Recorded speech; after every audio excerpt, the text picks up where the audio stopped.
আসিফ ভাই, আপনার কি পরিমাণ আম চুরি হয়েছে? ভাই কি বলবো আর, এক ভ্যান মতন নাম চুরি হয়েছে। কি মেম্বার, কথাটা কি ঠিক? চেয়ারম্যান সাহেব, কথা ঠিক। চেয়ারম্যান সাহেব, এরকম প্রতিদিনই আম চুরি হচ্ছে, আমি কিছু বুঝে পাচ্ছি না আর কি। না, এটা ব্যবস্থা নিতে হবে।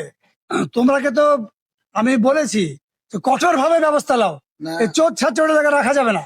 এই জন্য তো চেয়ারম্যান সাহেব আপনাকে আজকে ডেকেছি, এই সালিশটার জন্য। ঠিক আছে, ওকে ডাকো। ওরে এদিকে আয় রে। চেয়ারম্যান সাহেব, আপনার একটা বলেন। কথা বলি।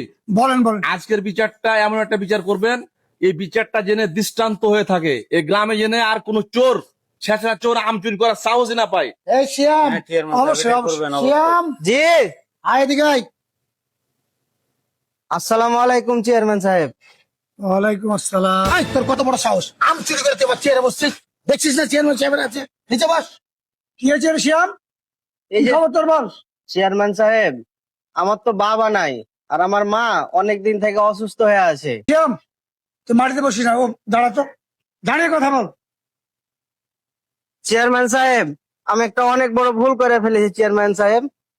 আমার তো বাবা নাই, আমার মাও অনেক দিন থেকে অসুস্থ। আমার পেটের ক্ষুধার জ্বালায় আমি এই কয়টা আম চুরি করেছি চেয়ারম্যান সাহেব। তো আমার বিচারটা একটু ক্ষমা দৃষ্টি চোখে দেখবেন।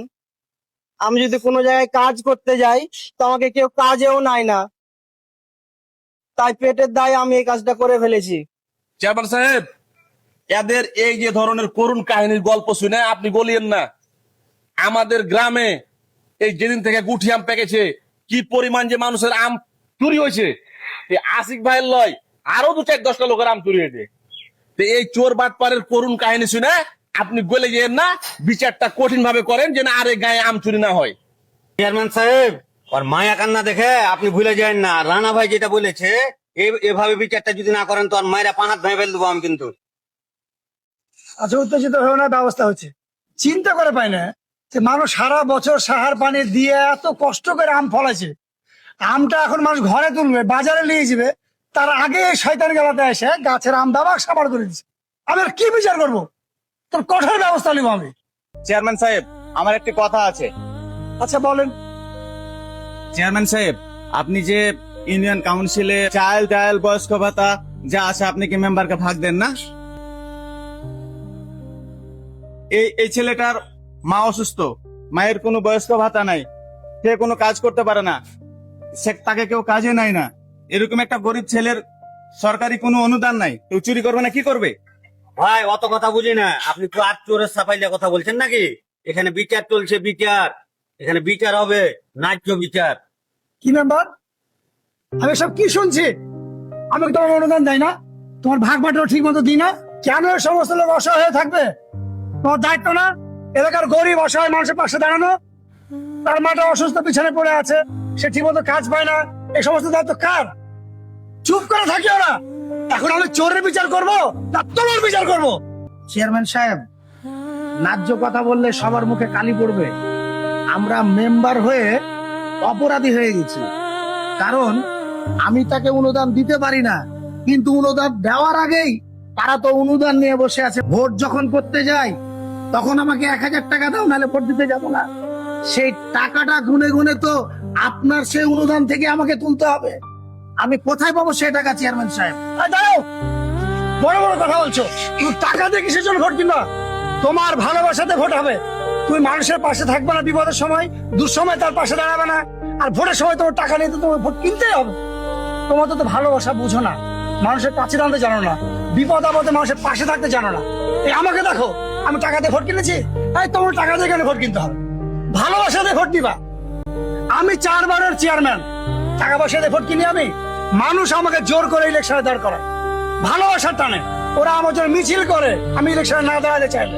আর তোমরা টাকার বিনিময়ে ভোট কিনে নিয়ে এসে মেম্বারের চেয়ারটাতে বসো, খুব ভালো লাগে, খুব গর্ব করো। আবার বলছো টাকা দিয়ে ভোট কিনেছি, তা আমাকে আবার টাকা দিয়ে আবার ভোট, টাকা দিয়ে আমাকে আবার সুবিধা বিক্রি করতে হবে। এটা করলে হবে না, মানবিক হতে হবে। তুমি যখন নির্বাচিত প্রতিনিধি হয়েছ, এলাকার গরিব অসহায় মানুষের তুমি নেতা। তারা যদি না খেয়ে ঘুমায় আর তুমি যদি অনেক খাবার খাও, তৃপ্তি আসবে না, এটা তো অপরাধ। তোমার প্রতিবেশী না খেয়ে থাকবে আর তুমি উপাদেয় খাদ্য খাবা, এটা ঠিক না। অমানবিক।